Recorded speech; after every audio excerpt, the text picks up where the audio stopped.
என் மகிழ்ச்சி நேரு மாமாவின் மகிழ்ச்சியாக கொண்டாடி இம்மகிழ்ச்சியை எதிர்த்தளிக்கும் குழந்தைகள் ஆயிரம் ஆயிரமாம். ஏதோ தெளிவிற்காய் தேசத்திற்காய் 2000 ஆண்டுகளுக்கு முன் பிறந்த ஒரு குழந்தையின் புதித்த வீர பயணங்கள். இதோ பகடை காய்களாய் படுத்துறங்கும் குழந்தை கூட்டம் இன்னும் பல்வேறு முயற்சியின் மாற்றத்தை கண்டிட துடித்துடித்துக் கொண்டிருக்கும் இவ்வுலகில் ஏன் குழந்தையின் வாழ்வில் மற்றும் மாற்றத்தை கொண்டு வர மறுப்பது? இன்றைய காலகட்டத்தில் இளைய தலைமுறைகளின் வளர்ச்சியை அரசு ஆராய்ந்து பார்க்கும் பொழுது ஒரு குழந்தையானது தன் குழந்தை பருவத்தில் குடும்பம், பள்ளி, சமூகம், அரசியல் போன்ற எல்லா சூழலுடன் முட்டி மோதி அது கண்ட காயங்களையும் தழும்புகளையும் சுமந்து கொண்டு முள்ளில் இருந்து நடந்து முன்னேறி வருவதை நாம் கண்கூடாக பார்க்கிறோம்.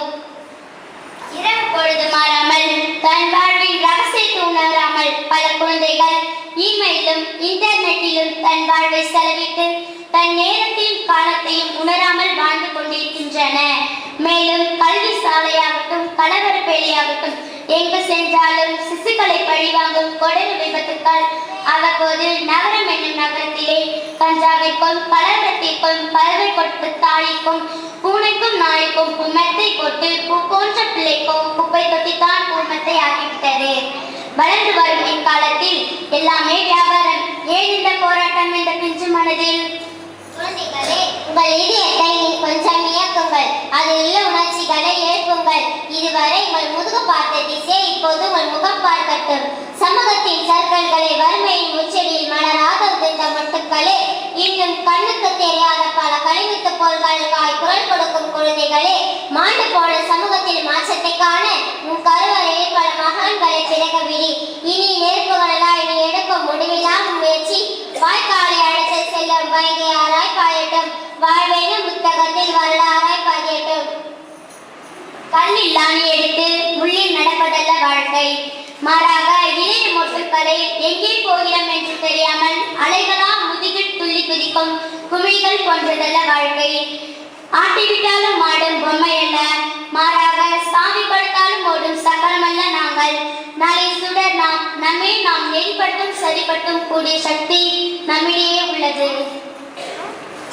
இங்கு விதைக்கப்படுவது ஒரு மரம் அல்ல, குழந்தைகளின் வாழ்க்கை. விதை புதைந்தாலும் மண்ணில் சாகாமல் போராடி மீண்டும் துளிர்விட்டு வெளியுறது போல உலகம் அறியும் முன்பே நீ உன்னை அறிந்திருக்க வேண்டும்.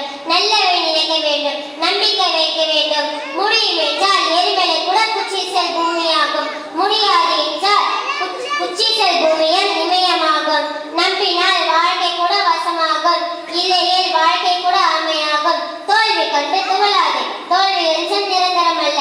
நம்பினால் முடியும், நலமாய் நாளை விடியும். இதை கண்டு நீ உணர வேண்டும். உணர்ந்து நீ நின்றும் போது கனி தரும் நல்ல மரமாய் வாழ்வாய் நாளை. ஆயிரம் ஆயிரம் குழந்தையின் வாழ்வை நல்ல விதையால், நல்ல மரமாய், நல்ல கனி கொடுக்கும் நல்ல கிளையால் என் வாழ்வு சிறக்கவும், நாளைய சமுதாயத்தில் நல்ல மனிதர்களால், சமுதாய பணியாளர்களாய், அறிவியல் மேதைகளாய் எங்களை ஊக்குவித்து உருவாக்கி வரும் எங்கள் நிறுவன தந்தை அவர்களுக்கும் மற்றும் DMI உறுப்பினர்கள் அனைவருக்கும்